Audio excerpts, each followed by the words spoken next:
Nagsisimula ang pelikula sa Port-au-Prince, kung saan kumukuha ng litrato ang photographer na si Victor Fielding habang nagbabakasyon kasama ang kanyang buntis na asawang si Soren.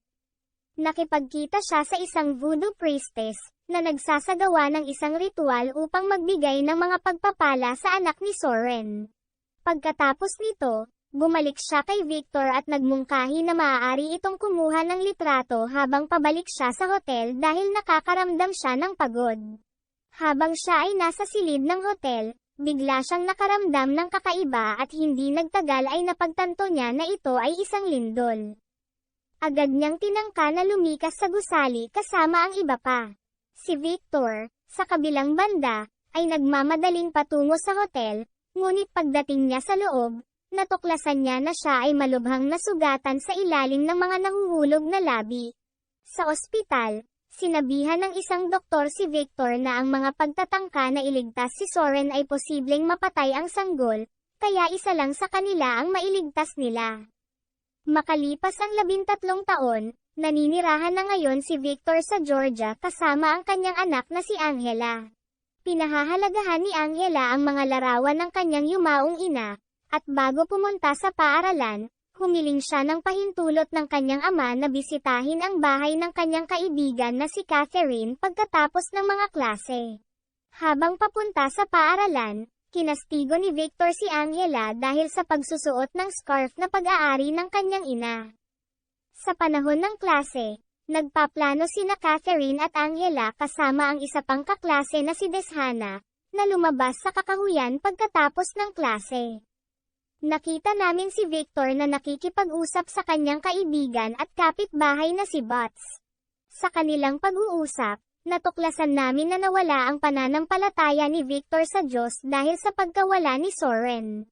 Pagkatapos ng klase, nagpasya si Deshana na huwag sumama kina Catherine at Angela.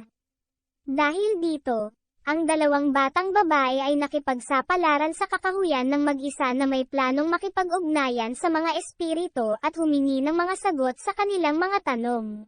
Samantala, si Victor ay nasa kanyang trabaho kung saan kumukuha siya ng litrato para sa isang pamilya, at nagsimulang makakita ng mga kakaibang larawan tulad ng pag-iyak ng bata.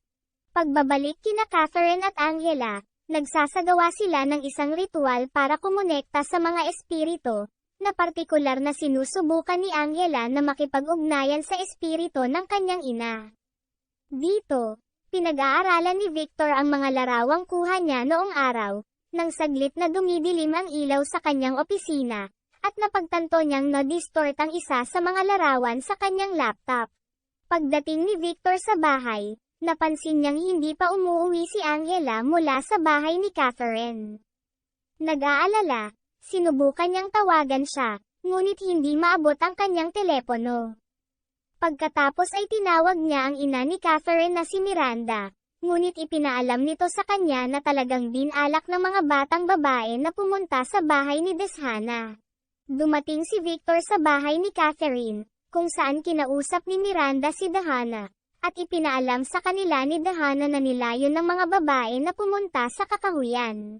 Ngayon ang ama ni Catherine na sina Tony, Miranda, at Victor ay nakipagsapalaran sa kakahuyan, kung saan nakakita si Victor ng isang lilem. Pumasok siya doon at nakita niya ang isa sa mga sapatos ni Angela sa tubig. Habang sa labas, nakita ni na Marinda at Tony ang bag ni Catherine, na nagpapatunay na ang dalawang babae ay nasa kakahuyan. Pagkatapos ay makipag-ugnayan ang mga magulang sa mga awtoridad, na nagpasimula ng paghahanap sa mga nawawalang babae. Sa panahong ito, bumisita si Victor sa isang kanlungan kung saan ang isang lalaki ay gumawa ng walang galang na komento tungkol sa pagkawala ni Angela. Pinukaw nito si Victor at halos magsimula siya ng pisikal na alitan sa pamamagitan ng pag-flip ng mesa bilang tugon. Pag-uwi ni Victor, laking gulat niya nang makita ang isang grupo ng mga babae na nagsasagawa ng mga ritual sa kanyang bahay. Ipinaalam sa kanya ng kanyang kapitbahay na tumawag siya sa kanila para humingi ng tulong, ngunit dahil hindi naniniwala si Victor sa mga ganitong gawain, iginiit niyang umalis sila sa kanyang tahanan. Kinabukasan, Sinabi ng isang binata sa kanyang ama ang tungkol sa kanilang walang malay na kabayo, at inutusan siya ng kanyang ama na kunin ang medical kit mula sa loob. Ang binata ay nagmamadaling pumasok sa kamalig at, habang hinahanap ang kit, nakarinig ng ingay. Nang mag-imbestiga siya, natuklasan niyang nagtatago doon sina Catherine at Angela. Nagmamadaling pumunta si Victor sa ospital kung saan na-admit sina Catherine at Angela. Nakilala niya si Angela, at hiniling ng isang pulis kay Angela na sabihin sa kanyang ama kung gaano katagal silang nawawala. Noong una, sinabi ni Angela na ito ay isang gabi lamang, ngunit itinutuwid siya ni Victor, na nagsasabi na sila ay nawawala ng 3 araw. Nang maglaon, sinabi ni Angela sa mga doktor na sila ay naglalakad, at pagkatapos ay nagsimulang umulan. Naghanap sila ng masisilungan sa isang shed, at iyon lang ang naaalala niya. Sinusuri sila ng mga doktor at napansin na ang kanilang mga paa ay pula at paltos, ang kanilang balat ay scratched up, at ang kanilang pag-uugali ay tila disoriented. Kasunod ng kanilang pagsusuri, ipinaalam ng pulis sa kanilang mga magulang na walang ebidensya ng pisikal na pang-aabuso o tangkang pagkidnap. Ang mga kwento ng mga batang babae ay magkatugma, at ang kanilang mga medikal na pagsusuri ay ganap na bumalik sa normal, kaya walang agarang dahilan para mag-alala. Gayunpaman, sa panahong ito, napansin ni Miranda na si Catherine ay nagpapakita ng kakaibang pag-uugali. Nang iuwi ni Victor si Angela, ipinaliwanag niya sa kanya na naglaro sila ni Catherine sa kakahuyan kung saan sinubukan nilang kontaken ang espiritu ni Soren, at pagkatapos ay sa isang flashback, nakita namin na sina Angela at Catherine ay sinapian ng demonyo sa ritual na ito. Pagkatapos ay nakita ni Angela ang isang demonyo sa likod ni Victor, at hinimok siya na iwanan siya ng mag-isa. Samantala, nakita rin ni Catherine ang demonyo, ngunit sakalang dumating si Miranda, at tinanong siya ni Catherine kung maaari siyang matulog sa kanya ngayong gabi. Bumalik kay Victor, nagsisipilyo siya nang biglang bumukas at patayin ang mga ilaw sa banyo, at nakita niyang ganoon din ang ginagawa ni Angela. Hindi siya umimik at tahimik na naglakad palayo, at automatikong magsisimulang bumukas at patayin ang mga ilaw sa banyo. Bumalik si Victor upang tingnan ang mga ilaw at nagsimulang magsipilyo muli, ngunit biglang muling namatay ang mga ilaw, at tinanong siya ni Angela kung may sinabi siya. Kinabukasan, pumunta si Victor sa kwarto ni Angela na may almusal, ngunit nalaman niyang natutulog pa ito. Napansin niyang nabasa na niya ang kama, kaya ginaising niya ito at sinabihang pumunta siya at linisin ang sarili. Iniwan siya nito sa banyo at bumalik sa kanyang kwarto. Bigla siyang nakarinig ng tunog at napansin niyang nakabukas ang pinto ng banyo, at ang tubig sa bathtub ay naging ganap na marumi. Nahanap din niya ang isa sa mga kuko ni Angela sa banyo. Nang hahanapin siya, bigla siyang inatake ni Angela at pinatumba. Pagkatapos ay isinara niya ang pinto, at nang makalabas si Victor, nakita niya na siya ay may seizure. Agad niya itong dinala sa ospital, kung saan sinisikap ng mga doktor na mawalan siya ng malay sa pamamagitan ng pagbibigay sa kanya ng mga gamot na pampakalma. Nang maglaon, tinanong ni Victor si Anne kung nakakita na ba siya ng ganoong kaso.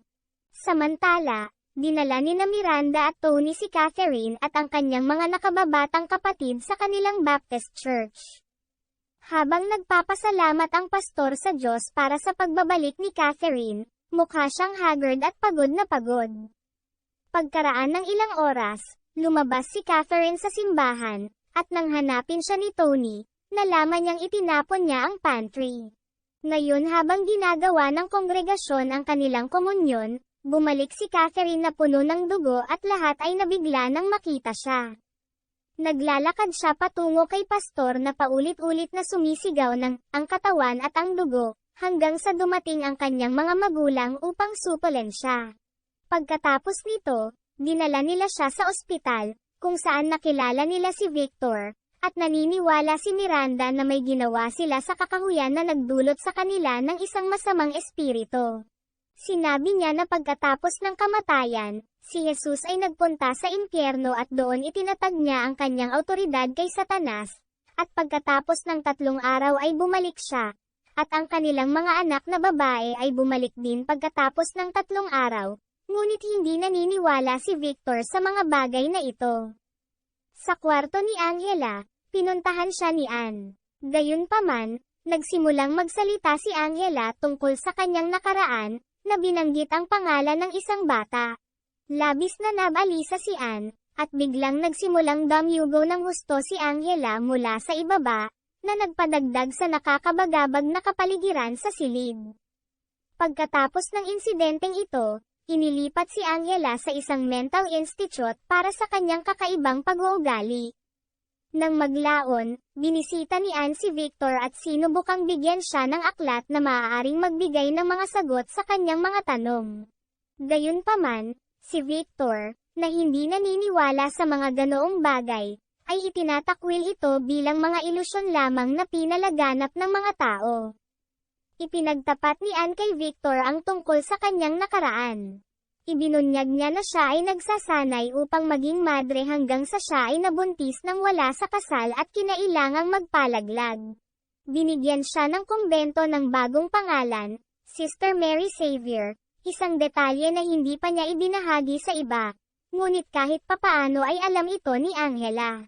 Binasa ni Victor ang aklat mula kay Chris McNeil, na nagdokumento ng kanyang karanasan pagkatapos na ang kanyang anak na si Regan ay may nagmamay-ari, at pinapanood ang kanyang mga panayam. Samantala, pumunta si Anne kay Father Maddox, at sinabi sa kanya na may nangangailangan ng kanyang tulong. Bumisita si Victor kay Chris, na nakatira mag-isa sa kanyang tahanan. Ipinaalam sa kanya ni Chris na hindi siya pinahintulutang masaksihan ang exorcism ni Regan, ngunit nasaksihan niya ang pag-aari. Dahil dito, inilaan niya ang mga nakalipas na dekada ng kanyang buhay sa pag-aaral ng iba't ibang paraan ng exorcism mula sa iba't ibang relihiyon. Nais niyang maunawaan ng mga tao na kahit ang napakasakit na aksidente ay maiiwasan. Sinabi rin niya sa kanya na pagkatapos mailabas ang libro, ang kanyang libro ay isang malaking tagumpay, ngunit hindi natuwa si Regan dito kaya pinuton niya ang pakikipag-ugnayan sa kanya. Ipinakita ni Victor kay Chris ang larawan ni Angela at ipinahayag ang kanyang pagnanais na tulungan ang kanyang anak na babae. Tinanong niya ito kung handa siyang tulungan siya tulad ng pagtulong niya sa kanyang anak na si Regan. Dinala ni Victor si Chris sa ospital upang makita si Angela, kung saan naroroon na si Father Maddox. Dinala siya ni Victor kay Angela na nagtatago sa ilalim ng kanyang kama, at sinabi ni Chris na kilala ni Angela kung sino siya. Biglang lumapit si Angela sa bintana at sinabing naghihintay siya. Pagkatapos ay bumisita sila sa bahay ni Catherine, ipinaalam ni Victor kay Tony na nandyan si Chris para tulungan sila, ngunit napansin niyang kakaiba ang ugali ni Tony. Pagkatapos ay pumasok si Chris sa silid ni Catherine, kung saan tila ganap na sinapian si Catherine. Sinubukan ni Chris na makipag-usap sa kanya, binanggit na nagkita na sila noon. Tinanong siya ni Demon kung hinahanap niya si Regan at sinabing matutulungan nila siya at ibunyag ang kinaroroonan ni Regan. Iginiit ni Chris na wala siyang gusto sa kanya at nandyan lang siya para iligtas ang buhay ng dalaga. Biglang sumigaw ng malakas si Catherine at nahulog sa kama sa matinding paghihirap. Tinangka ni Chris na paalisin ang demonyo sa kanya sa pagsisikap na tulungan siyang mabawi ang kontrol sa sarili niyang katawan. Pagkaraan ng ilang oras, ang demonyo ay nagpanggap na parang umalis sa katawan ni Catherine, kaya tinulungan siya ni Chris na bumangon at maupo sa kama. Ngunit bigla siyang humawak ng krus at dinukit ang mga mata ni Chris, nabulag siya. Matapos maospital si Chris, sinubukan ni Father Maddox na makakuha ng pag-aproba mula sa simbahang Katoliko upang magsagawa ng exorcism. Sinabi niya sa kanila na noong ipinatong niya ang kanyang kamay sa ulo ng dalaga, napagtanto niyang may masamang espiritu sa loob nito, kaya lahat sila ay dapat gumawa ng isang bagay tungkol dito sa lalong madaling panahon. Bumisita si Victor kay Chris at humingi ng tawad sa nangyari sa kanya. Ipinaliwanag sa kanya ni Chris na sinusubukan siya ng demonyo na kumbinsihin na patay na si Regan, ngunit hindi siya naniniwala. Tiniyak niya kay Victor na hindi niya kasalanan ang nangyari noon. Binibigyang diin ni Chris ang kahalagahan ng pagsasama-sama ng lahat. Dahil sa pamamagitan lamang ng pagkakaisa maaari niyang pag-asa na matagumpay na mailigtas ang kanyang anak na babae. Kinabukasan, binisita ni Victor ang libingan ni Soren at nahanap ang hoodoo practitioner na si Dr. Beehive. Kinagabihan, dinala ang dalawang babae sa bahay ni Victor, kung saan nagtipon sina Dr. Beehive, Pastor Don Revens, at Padre Maddox upang isagawa ang ritual. Gayunpaman, nang dumating si Father Maddox, ipinaalam niya kay Anna na hindi inaprubahan ng simbahan ang exorcism dahil sa potensyal na panganib, at bilang resulta, hindi siya maaaring sumali sa ritual. Pagkatapos nito, pumunta silang lahat sa silid kung saan itinali nila sina Catherine at Angela sa mga upuan, at napansin nilang sabay-sabay na tumitibok ang kanilang mga puso. Nagpapatuloy sila sa pagtatangka sa ritual na paalisin ang mga babae mismo.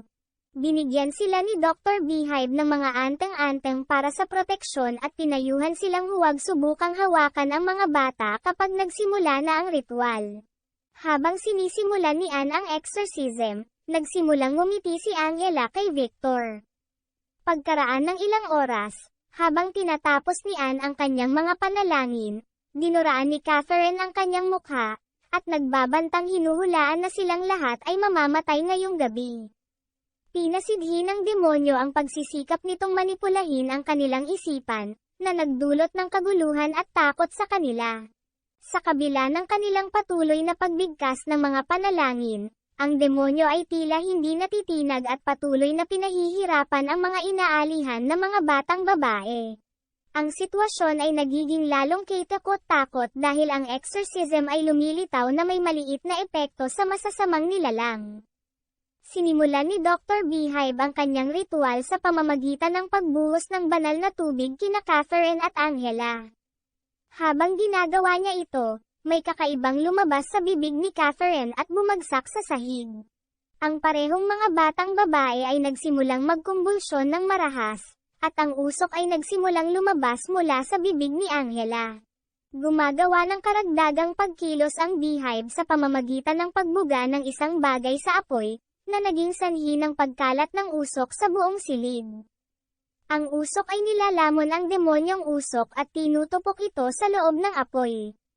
Pagkatapos ay inutusan ni Beehive si Victor na kunin ang mangkok at itapon ito sa malayong silangan.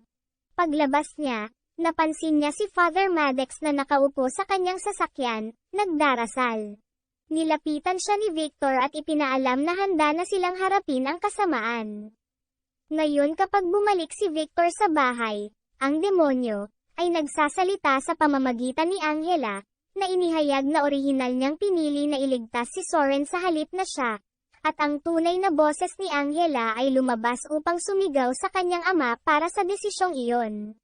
Ang demonyo ay naghaharap ng isang nakakatakot na pagpipilian sa mga magulang, na dapat silang magpasya kung alin sa dalawang inaalihan na babae ang mabubuhay at kung alin ang mamamatay, at kung tumanggi silang pumili, ang demonyo ay nagbabanta na angkinin ang kanilang buhay pareho.